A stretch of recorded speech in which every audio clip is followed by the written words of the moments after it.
Stock market में आने के बाद हर इंसान की तीन ही ख्वाहिशें होती हैं। लेकिन जो शख्स रोजाना स्क्रीन देखता है उसकी ये तीन ख्वाहिशात कभी भी पूरी नहीं होती, क्योंकि रोजाना स्क्रीन देखने वाला महंगा खरीदता है और सस्ता बेचता है, जबकि स्क्रीन ना देखने वाला सस्ता खरीदता है और महंगा बेचता है। मैं तो अपनी स्क्रीन वीक में सिर्फ एक बार ही देखती हूँ। आप लोग कितनी बार देखते हैं? कमेंट बॉक्स में जरूर बताइएगा।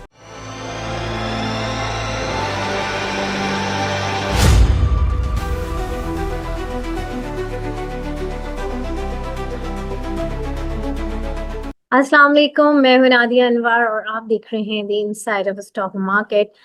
नाजरीन, आज हमारे साथ जो गेस्ट मौजूद हैं उनका ताल्लुक है एकेडी सिक्योरिटीज लिमिटेड से। जी हाँ, मैं बात कर रही हूँ उसामा रऊफ साहब की, और जो है वो एज अ इन्वेस्टमेंट एनालिस्ट जो है एकेडी सिक्योरिटीज से मुंसलिक हैं। और उनसे आज हम बात करेंगे मार्केट के हवाले से, और उनसे ये जानेंगे कि ये आज दूसरा रोज़ है जो हमने एक्सपीरियंस किया एक हैवी करेक्शन मार्केट में। क्या वजूहात हैं, मुख्तलिफ बातें चल रही हैं, लेकिन क्या एक्चुअल रीज़न है वो हम उनसे जानेंगे। और उनको वेलकम करने से पहले यहाँ पर मैं ये ज़रूर रिक्वेस्ट करूँगी कि अगर आप लोग जो है हमारे प्रोग्राम को थाउजेंड्स प्लस लाइक करेंगे तो फिर यही सेशन जो मैं आफ्टर मार्केट करती हूँ, मैं ड्यूरिंग मार्केट जो है अपने एक्सपर्ट्स के साथ जो है वो आऊँगी, और आप लोगों की जो है क्यूरीज को जो है हम उस टाइम पे जो है अटेंड करेंगे। तो इसलिए अगर आप लोग चाहते हैं कि ड्यूरिंग मार्केट टाइम में जो है हमारा ये सेशन हो वो भी लाइव, तो उसके लिए ज़रूरी है कि आपने जो है मेरे प्रोग्राम को 1000+ लाइक करना है, और साथ ही साथ जो है चैनल को सब्सक्राइब करें और साथ में बेल आइकन को भी हिट करें, ताकि कोई भी इंफॉर्मेटिव सेशन वो आप मिस ना कर जाएं।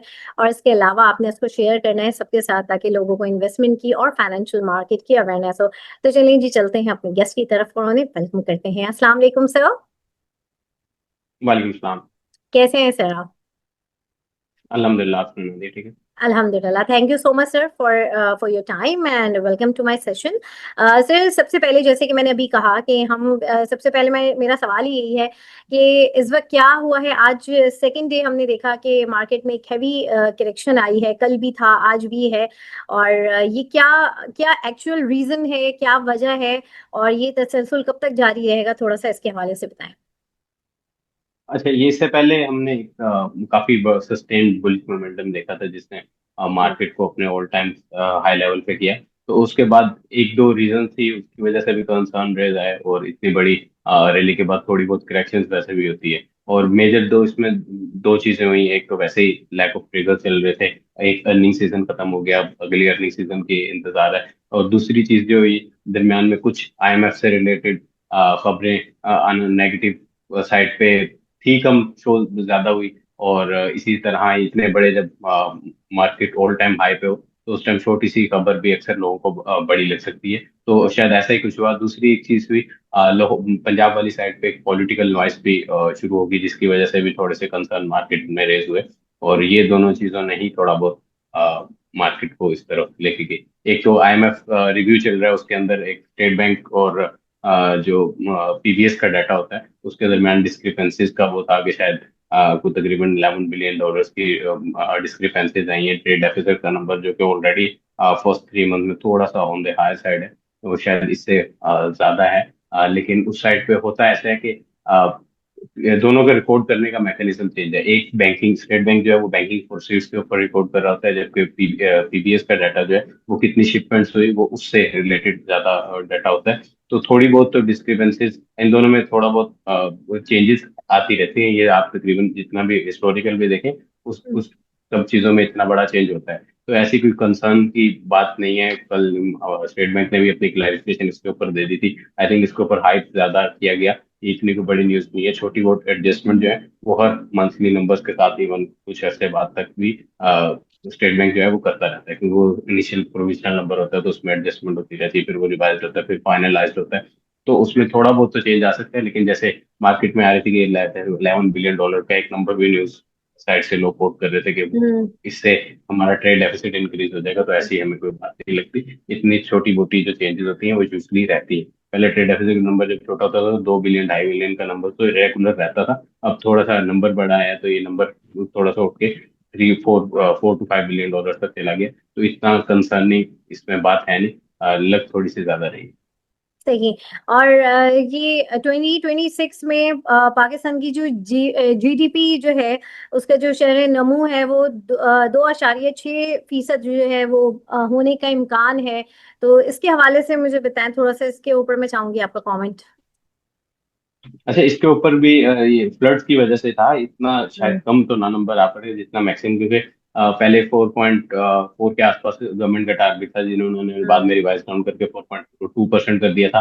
अब 4.2 के अंदर जो है वो तकरीबन डिक्रीज कर रहे हैं 0.6% से लेके, और तकरीबन 1% का डिक्लाइन आ सकता है, तो वो भी मैक्सिमम जाता है, तो अबाउट 3% ही रहने की उम्मीद है। इनिशियल जितने भी फ्लड्स की वजह से एक्सपेक्टेशन आई है, हमें ऐसा लगता है कि शायद इतना बड़ा चेंज ना हो, ये 3% से ऊपर ही रहेगा ये नंबर। फ्लड्स का इम्पैक्ट हमने इनिशियली भी एनडीएफसी के नंबर आने से पहले काफी कंसर्न रेज किए जा रहे थे।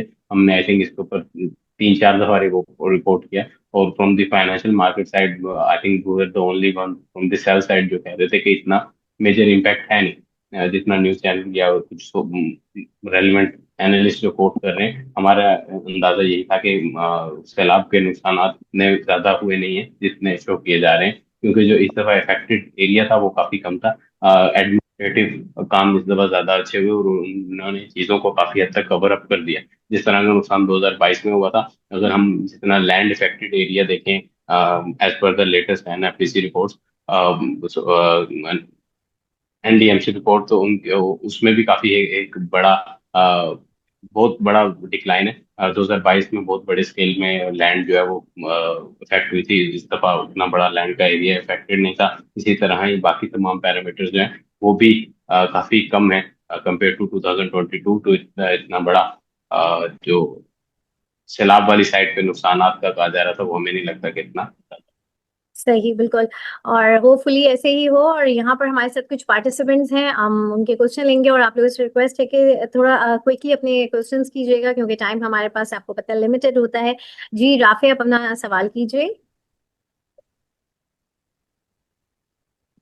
अच्छा सर, मेरा क्वेश्चन है ये बैंक से रिलेटेड है कि अभी बड़ी कंफ्यूजन है कि किस बैंक को बाय करें लॉन्ग टर्म के लिए, शॉर्ट टर्म इन्वेस्टमेंट के लिए।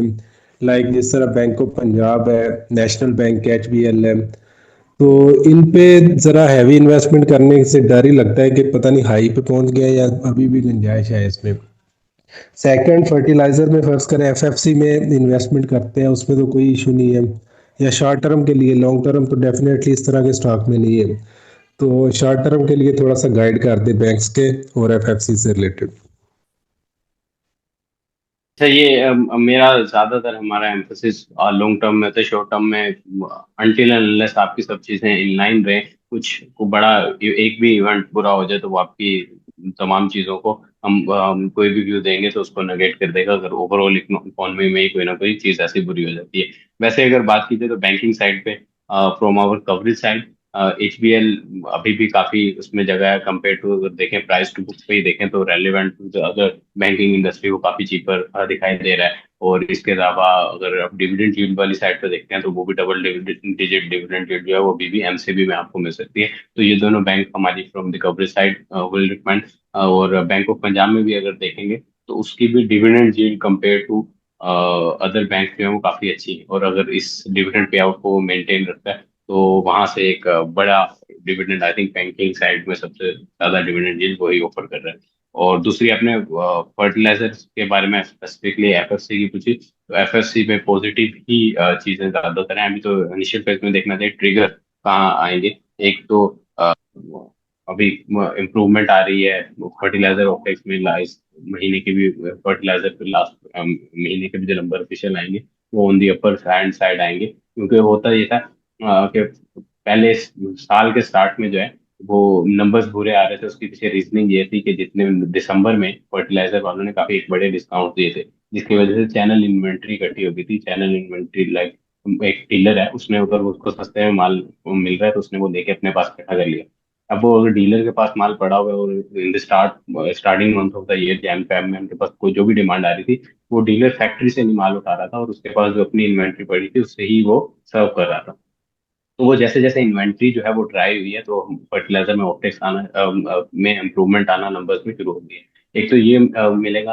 दूसरी उस साइड में एफएफसी के रिलेटेड सबसे बड़ा जो ट्रिगर होगा वो उनका शरिया कंप्लाइंट वाली साइड पे कोई भी एक अच्छी खबर आती है तो उस पर भी होगा। और थर्ड चीज, उनके पास कैश बुक बहुत बड़ी पड़ी है, तो मजीद किसी जगह इन्वेस्टमेंट का वो प्लान लेके आते हैं तो वो भी उनके लिए ट्रिगर बनेगा। तो तीनों बेसिस के ऊपर हमारा तो पॉजिटिव ही स्टैंड है, और फर्टिलाइजर सेक्टर में हमारा टॉपिक है। सही, बहुत शुक्रिया राफी साहब। जी एम इरफान इकबाल, अपना सवाल कीजिए। अस्सलाम वालेकुम सर। जी वालेकुम वालेकुम। सलाम। सर मिलर ट्रैक्टर का लॉन्ग टर्म के लिए व्यू पूछना था, लॉन्ग टर्म के लिए कैसा है मिलर ट्रैक्टर?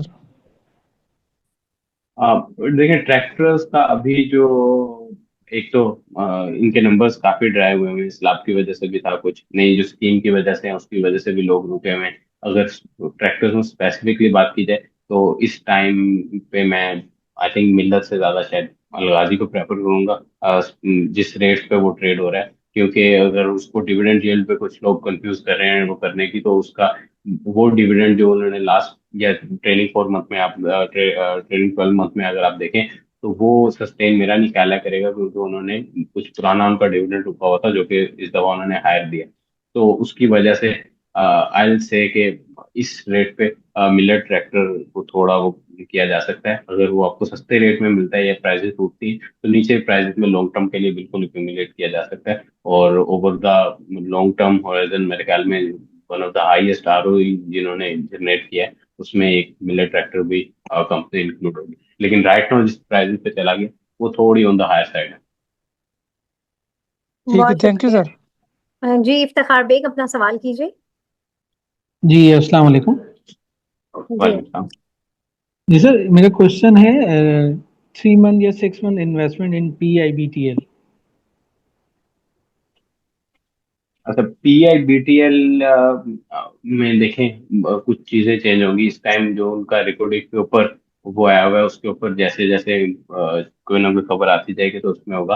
कोल और की जहां तक अभी तक वो है, कोल की शायद शिपमेंट्स में आज तक इम्प्रूवमेंट ना आ सके, तो वहां से जो भी इनकी वो हो रही थी, क्योंकि कोल हमारा जो north side of the cement industry है जो कि एक बड़े कोल बायर्स है, वो भी काफी हद तक मूव कर चुके हैं लोकल कोल के ऊपर। और साउथ वाली इंडस्ट्री में भी काफी उसमें चेंजेस आ रही हैं कोल के उसके ऊपर। तो कोल वाली साइड पे तो उनके वॉल्यूम शायद अपडेट ना कर सकें, लेकिन रिकॉर्डिंग पे कोई भी इम्प्रूवमेंट आती है तब उसमें कुछ ना कुछ न्यूज हो सकती है। और for the shorter term horizon अगर बात की जाए तो वो न्यूज फ्लो से ज्यादा आई थिंक ट्रिगर होगा, रेदर देन कि उसमें कुछ ऐसे बड़ी इंप्रूवमेंट आ जाएगी उसके नंबर्स के अंदर। सही, बहुत शुक्रिया।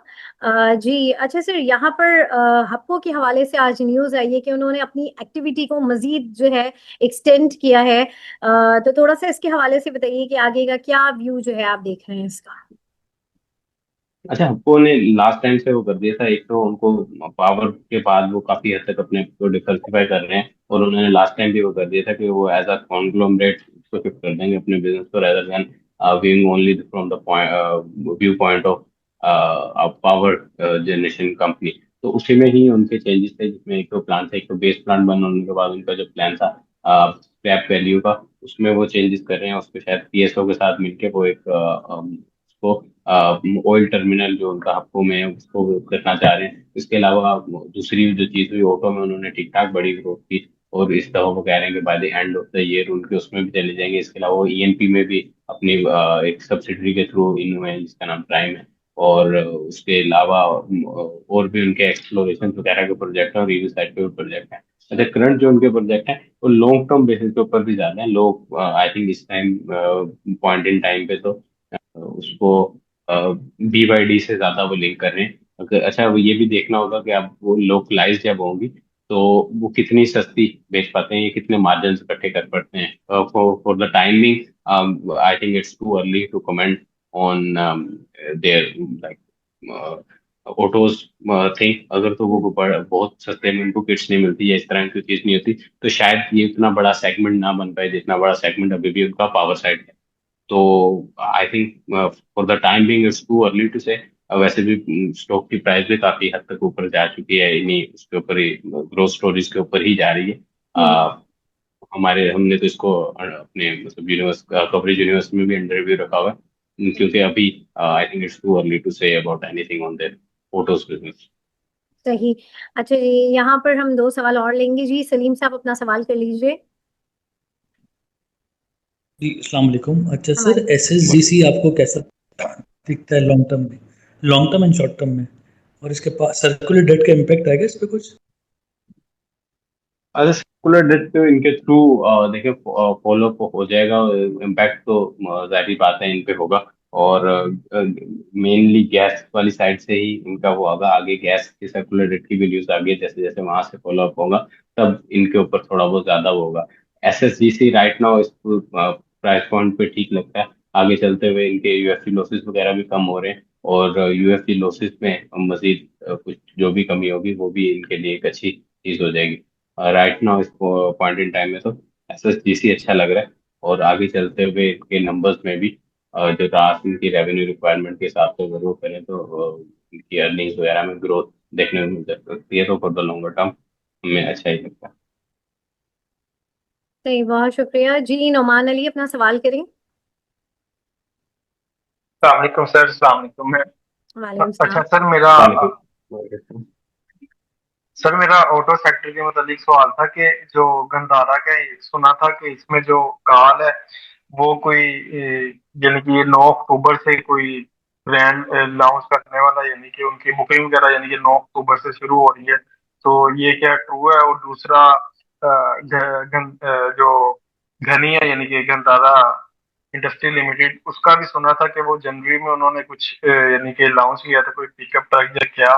तो लेकिन वो फिर कुछ वजूहत की वजह से रह गया था। वो अब सुना कि अक्टूबर या आगे नवंबर में दोबारा से यानी कि उसकी बुकिंग हो सकती है।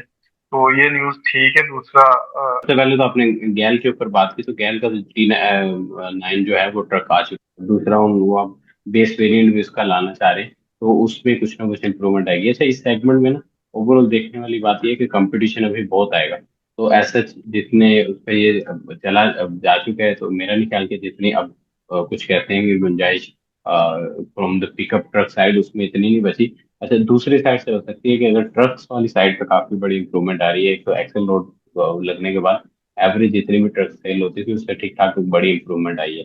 तो उस साइड पे इंप्रूवमेंट आएगी मेरे ख्याल से। जीएचएनआई में शायद ज्यादा अगर आप इन्वेस्ट करते हैं तो डायरेक्ट उसमें ज्यादा आपको रिटर्न मिल सकता है। लेकिन गैल में भी मिलेगा, गैल में थ्रू जीएचएनआई मिलेगा क्योंकि वो उसको भी होल्ड कर रहा होता है।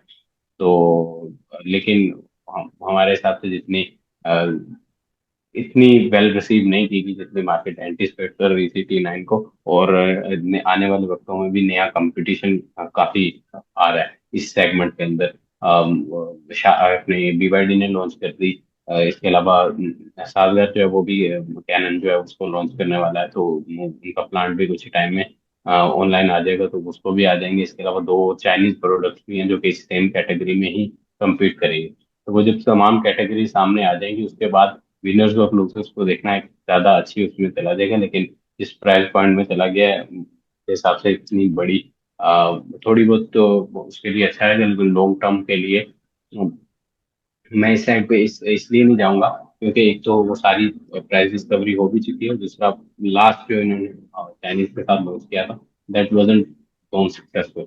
तो मैं उसके हिसाब से भी थोड़ा बहुत पैसिमिस्टिक ही शायद रह के सोचूं। तो इस वजह से मैं शायद गैल को बोलना करूँ। ये चेन्नई में आप कर सकते हैं क्योंकि ट्रक ओवरऑल ही ग्रोइंग स्टोरी है। और एक्सेल लिमिट के बाद ट्रक्स की सेल पे अगर आप देखें तो काफी बड़ा इंक्रीज है।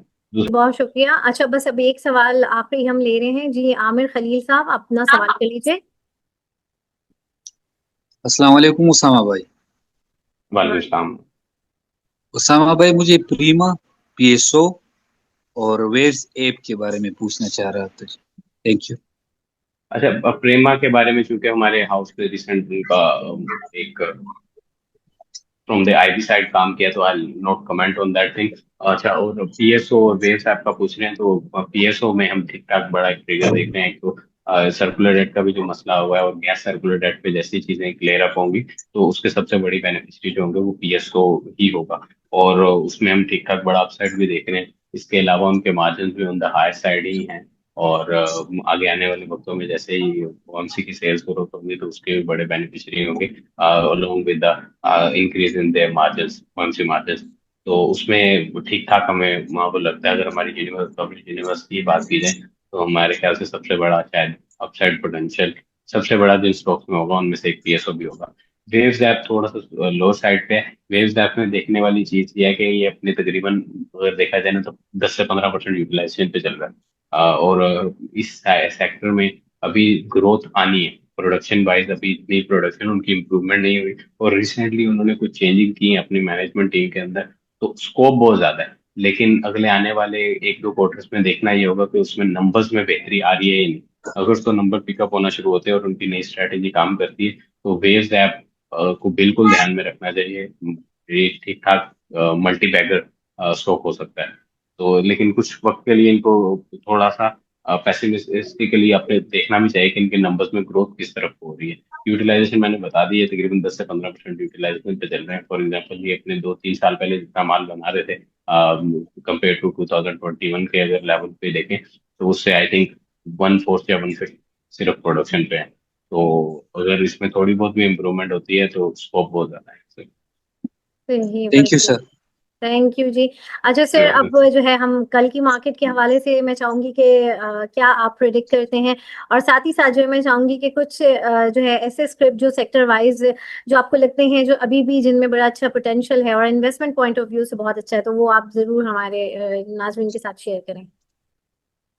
अच्छा, गोइंग फॉरवर्ड मैं इस चीज पे जरूर हाईलाइट करूंगा for the longer term basis. अगर फॉर एग्जांपल सेल साइड के भी इंडेक्स के रिटर्न की अगर बात की जाए तो हर साल सब सेल साइड वाले अपने साल के एंड का टारगेट देते हैं। तो इस दफा हमने सबसे हाईएस्ट टारगेट जो था वो दिसंबर 2020 में 24 में हमने दिया था 1,65,000 का। वो अचीव हो गया। तो उसके बाद हमारे हाउस वालों ने भी काफी वो कहा कि इसमें अब आप क्या देख रहे हैं, क्योंकि हाईएस्ट टारगेट आपका था वो भी अचीव हो गया। तो कुछ बिल्कुल। चीजें वो थी जो कि हमने शायद प्राइसिंग पॉजिटिव साइड पे नहीं की थी, तो वो भी होगी। तो उसमें हम मजीद बेहतरी जो है मोमेंटम जो है वो देख रहे हैं। मेनली एक तो जो हम प्रॉफिटेबिलिटी ग्रोथ देख रहे थे, बैंकिंग में थोड़ा सा नेगेटिव देख रहे थे, जो कि ईएनबी में तो नेगेटिव आना था वो थोड़ा सा नेगेटिव आया। लेकिन बाकी तमाम सेक्टर्स जिनमें हम थोड़ा बहुत भी नेगेटिव या पॉजिटिव वो देख रहे थे उन्होंने हमारी एक्सपेक्टेशन को बीट किया। लाइक सीमेंट सेक्टर में हम ग्रोथ देख रहे थे, लेकिन जितनी ग्रोथ देख रहे थे उससे 3 गुना ज्यादा ग्रोथ आई।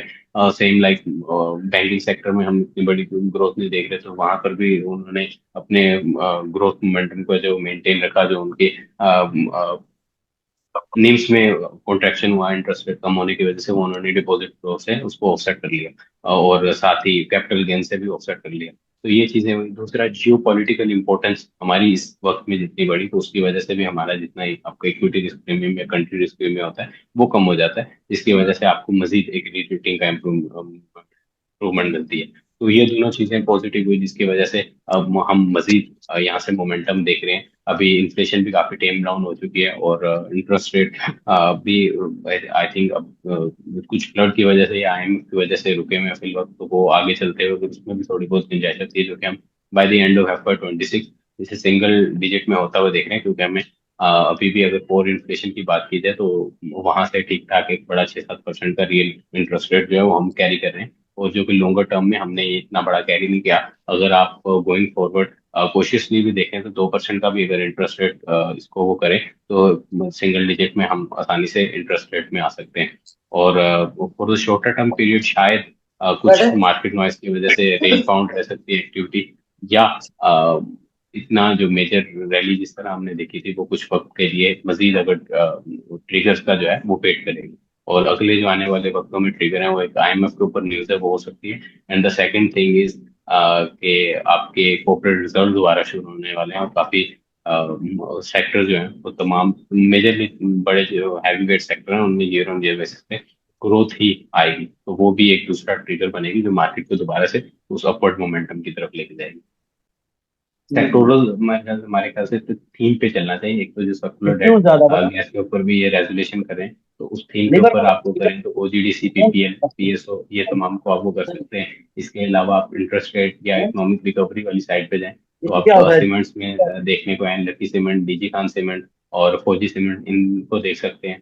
और इसके अलावा आप फर्टिलाइजर में आप एक डिविडेंड यील्ड अच्छी वाली साइड पे उसको करें तो एफएससी को देख सकते हैं, एग्रो होल्डिंग को देख सकते हैं। तो ये मोटे मोटे स्टॉक हैं। बैंकिंग सेक्टर में आप एचबीएल, एमसीवी का नाम भी है, उनको देख सकते हैं। तो इन तमाम स्टॉक्स के अंदर हम रहना प्रेफर करें। सही, thank you so much sir. आपने बड़ा अच्छा एक जो है ब्रॉडर होराइजन पे जो है अपना व्यू शेयर किया, और साथ ही साथ जो है सेक्टर वाइज भी आपने हमें गाइड किया, जो किन स्क्रिप्ट्स में जो है सेक्टर वाइज जो है कौन सी स्क्रिप्ट जो है वो अच्छी हैं। Thank you so much sir Usama आपका, और जो है हमारे साथ जितने भी पार्टिसिपेंट्स हैं आप लोगों का भी बहुत शुक्रिया। और नाज़रीन यहाँ पर लूंगी मैं इजाजत, इंशाल्लाह आप लोगों से फिर मुलाकात होगी, तब तक के लिए अल्लाह हाफिज।